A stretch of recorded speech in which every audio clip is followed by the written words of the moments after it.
beforehand, before we do any of our balance testing, we're going to have to give our participant the Part Q plus and make sure that they sign the informed consent forms as well, just to make sure that he knows everything that we're going to do and he's comfortable with it.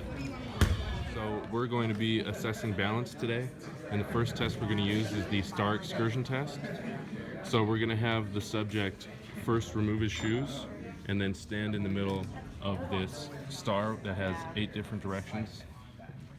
So what the test entails is that the participant raises their non-dominant foot just above the ankle. So they're standing on their dominant foot, and they must maintain balance with one foot while maximally reaching in different directions in a star pattern with the opposite foot. So that's what the 8 different legs stand for. Those are the directions that he has to reach with his opposite foot. And the participant is allowed 6 trials in each direction and take the best trial for each leg. So to start the test, the participant begins reaching in the anterior direction and progresses clockwise around the grid to each of the directions. 3 trials should be administered in 8 directions for each limb, and it should be about a 10-second rest between each trial.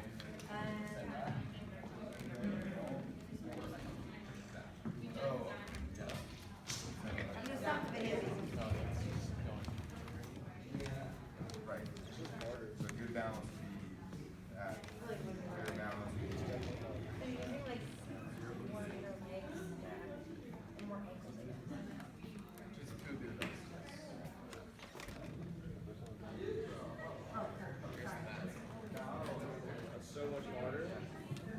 Oh, he is moving a little bit. Yeah. Oh, he's moving. Sensory integration.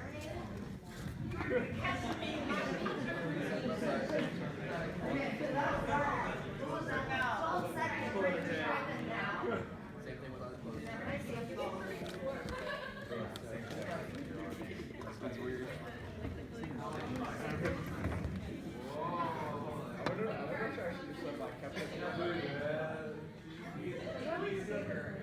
I don't know.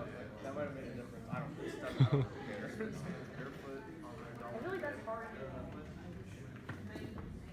I already swing. I can't. That's hard, right? Go ahead.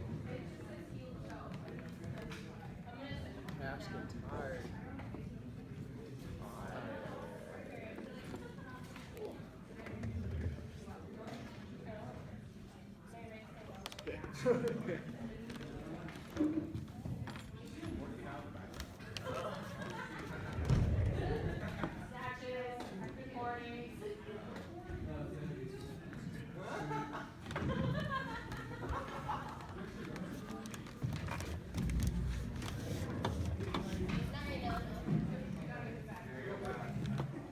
Okay, so now we're going to do the forward reach test.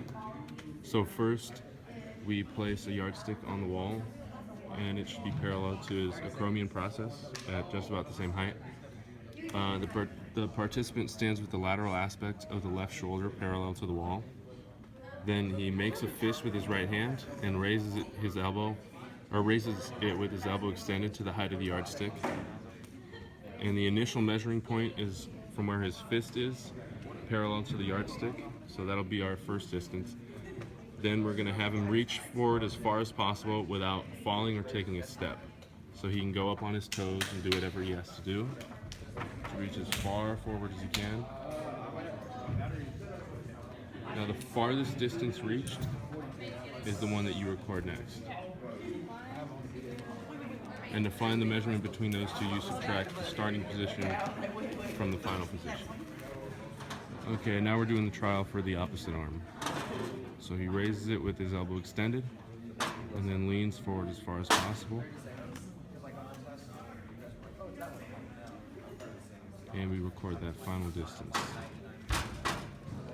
Alright, so now we're going to do the sensory integration procedure. So the patient or the participant removes their shoes and they stand with their arms crossed over their chest. With their eyes open, you then instruct the patient to stand on the thick foam pad with feet side by side. And you would begin the timer now. So you record the time up to 60 seconds before the patient starts to sway, and you repeat the same steps with your eyes closed. After that, we switch from a side-by-side stance to a heel-toe stance, and then repeat the same steps. And you would also do that one with eyes closed as well.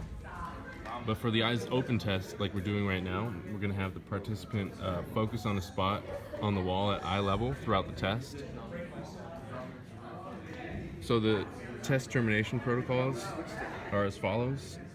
So if the patient or the participant uncrosses or uses their arms to maintain balance, that's when you would terminate the test. Or if they move the raised foot away from the standing limb or it touches the floor with the raised foot. Or if he moves the weight-bearing foot to maintain balance. If the test exceeds a maximum duration of 45 seconds, or if he opens his eyes during the closed stance test. All right, so here he is doing the tandem test. You can see his feet are heel to toe. All right, and in this trial, he has one foot raised just to the ankle.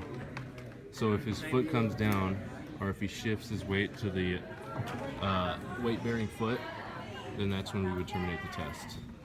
All right, so here he's doing the tandem with eyes closed. Now you would repeat every trial for tandem, for feet side by side, and for one foot with the eyes closed. All right, so now we're going to assess balance using the upward reach, and this one's really similar to the forward reach, where you position a yardstick on the wall, starting at about the acromion process. But instead of reaching forward, the participant is going to reach upward, and we're going to measure that distance instead.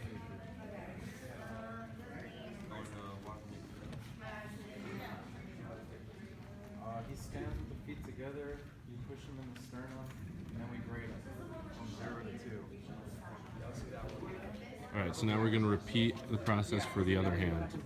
Like 345%. That's correct. How did y'all push against the sternum? Alright, and that's the end of Oh, we haven't got to that part yet. So 0 Sorry.